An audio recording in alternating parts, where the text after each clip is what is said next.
O presidente Jair Bolsonaro anunciou pelas redes sociais que pedirá o impeachment dos ministros Alexandre de Moraes e Luiz Roberto Barroso do Supremo Tribunal Federal. Bolsonaro disse: "Todos sabem das consequências internas e externas de uma ruptura institucional, a qual não provocamos ou desejamos.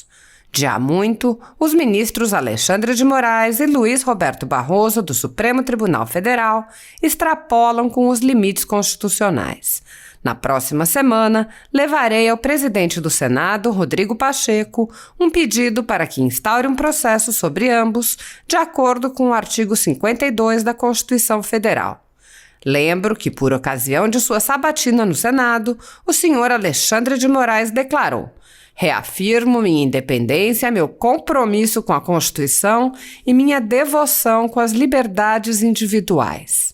O povo brasileiro não aceitará passivamente que direitos e garantias fundamentais, artigo 5º da Constituição Federal, como o da liberdade de expressão, continuem a ser violados e punidos com prisões arbitrárias, justamente por quem deveria defendê-los."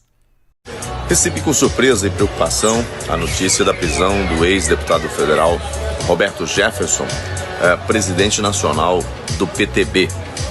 Roberto Jefferson tem se notabilizado no Brasil nos últimos tempos como uma voz firme na defesa do conservadorismo e na defesa de seus valores. Algumas vezes essa defesa conflita com posturas de pessoas e instituições e certamente que isso obviamente desagrada, mas é preciso que seja feita porque vivemos tempos difíceis em nosso país. Não conheço dos autos do inquérito no qual foi decretada a prisão e também não examinei o pedido em si com seus fundamentos e eventuais documentos que o instruiu. Por isso não quero fazer aqui nenhum juízo de valor definitivo sobre este caso, mas não poderia deixar de manifestar minha preocupação diante de posturas anteriores do Supremo Tribunal Federal, especialmente no inquérito das fake news, do qual eu tenho sido bastante crítico, porque não vejo cabimento algum para sua existência, pelas suas razões que já expus em outras ocasiões.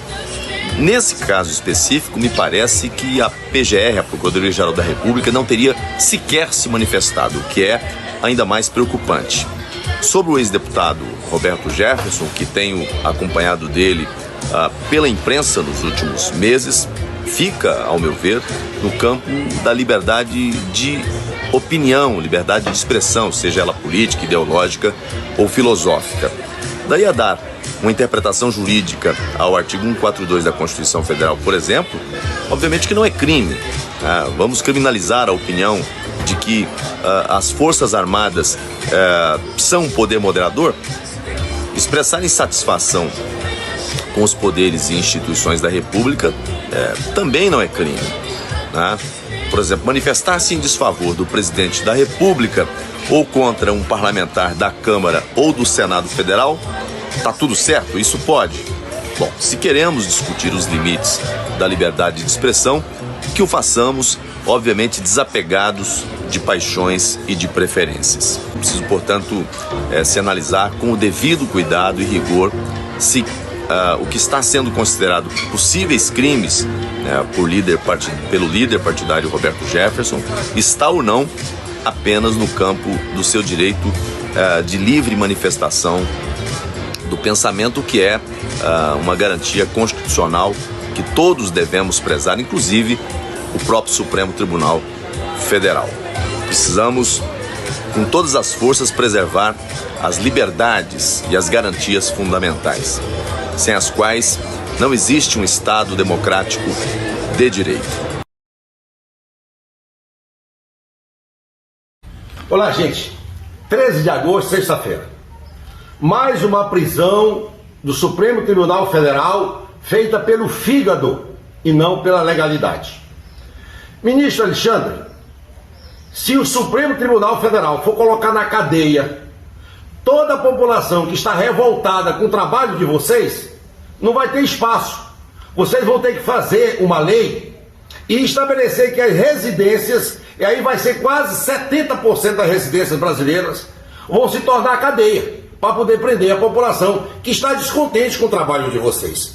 Sabe por quê, ministro? Porque ora, em vez de vocês serem juízes, ora vocês querem ser promotor público, ora vocês querem ser legislador, ora vocês querem ser executivo. É cada um no seu espaço.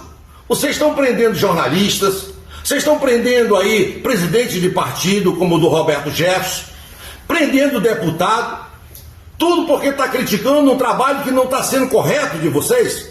Está na hora do Senado acender a luz amarela, porque do contrário, esse Estado vai virar uma ditadura da torga. A eleição do presidente Bolsonaro em 2018 foi um abalo contundente nas estruturas dominantes do Brasil. Estruturas que consideravam ter a previsibilidade e o controle dos rumos do poder. Um fenômeno eleitoral fez ruir o castelo de muita gente. A falsa sensação de segurança foi totalmente desfeita. O suposto domínio do curso da história nacional se mostrou inexistente. Pós-cinza, restaram dos principais alicerces dos sistemas que insistiam em dominar o país. As pesquisas eleitorais tiveram que se dobrar ao resultado real, a vontade popular manifestada nas urnas. A onda democrática que varreu o país calou qualquer pretensão de duvidar da decisão da nação brasileira.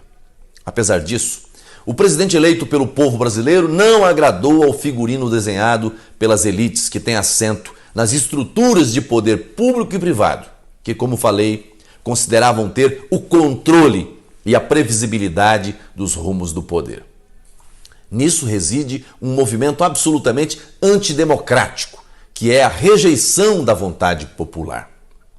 A população brasileira não elegeu um presidente ao gosto das elites dominantes, estejam elas nas instituições públicas ou privadas, na academia ou na imprensa. O povo brasileiro escolheu um presidente diferente do que o modelo esperado pelo establishment. Usar as estruturas de poder para enfraquecer seu governo é rejeitar sistematicamente sua eleição e atentar contra a democracia que tanto se diz defender. Em um mundo ideal, talvez fosse o caso de o presidente evitar certas condutas pessoais que fogem ao politicamente correto. Mas como fazer isso diante de instituições que, ainda que de forma sutil e com ar de técnica e sofisticação, lançam agressões e perpetuam ações absolutamente fora dos limites de suas competências? Que alternativa tem o presidente senão continuar sendo expressão da voz popular, que não está satisfeita, por exemplo, com os posicionamentos políticos de membros da Corte Maior de nosso país? As ruas estão dizendo isso repetidas vezes.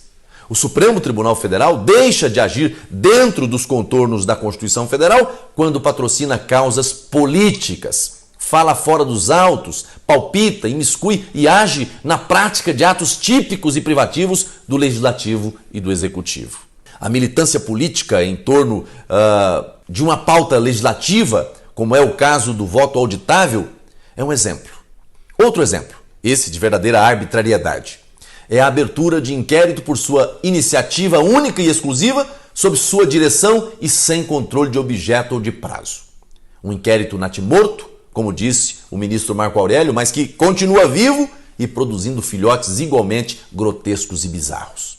Agora, fala-se abertamente na inclusão de investigação nesse inquérito de supostos atos relacionados à subversão da ordem e incentivo à quebra da normalidade institucional e democrática. Nada mais aberto e impreciso. O STF somente pode apurar eventual infração à lei penal ocorrida na sede ou dependência do tribunal. E isso quando envolver autoridade ou pessoa sujeita à sua jurisdição. Nesse caso, a competência para investigar eventual quebra da normalidade institucional e democrática se daria por serem os ministros os pais da democracia? Todo ato supostamente criminoso deve ser investigado, mas respeitando-se o que determina a Constituição Federal, que fixa claramente a competência dos poderes e instituições da República. Há muito tempo, a Corte Maior do país, que deveria ser a guardiã da Constituição, age a despeito dela. e encontra ressonância em setores que nutrem o sentimento de insatisfação subjetiva com o atual presidente. Como exigir do presidente mais comedimento e não o defender diante desse desequilíbrio institucional que não foi por ele criado? O Supremo não é antidemocrático quando legisla ou caça competências do Executivo, agindo por motivação política ou ideológica? Não é antidemocrático quando abre e conduz inquéritos sobre atos indeterminados, absolutamente distantes da expressa e específica previsão do seu regimento? Nosso profundo respeito pelo Supremo Tribunal Federal não resiste a quaisquer de suas práticas inconstitucionais e abusivas, porque, como autoridades e cidadãos, todos devemos obediência à Constituição Federal. Quanto ao presidente da República, embora profira expressões que alguém queira considerar que extravasem os limites das 4 linhas da Constituição, como ele mesmo menciona, não pode ser acusado de um ato sequer que tenha a pecha de antidemocrático.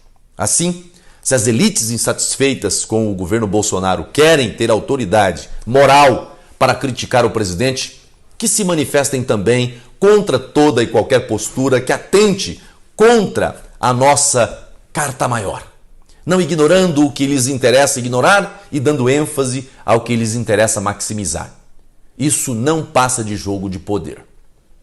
As instituições não podem servir aos que querem se valer do poder para manter intactos seu orgulho e empáfia. Todos, sem exceção, precisamos agir como servos da República e não como senhores oligarcas. Enquanto os membros desse ou daquele poder insistirem em impor suas próprias vontades, não se poderá alcançar de forma plena a harmonia e independência tão vital para uma nação forte e vigorosa. Torço e trabalho para que os 3 poderes funcionem de forma plena, independente e harmônica, sem que um busque se sobrepujar sobre os demais.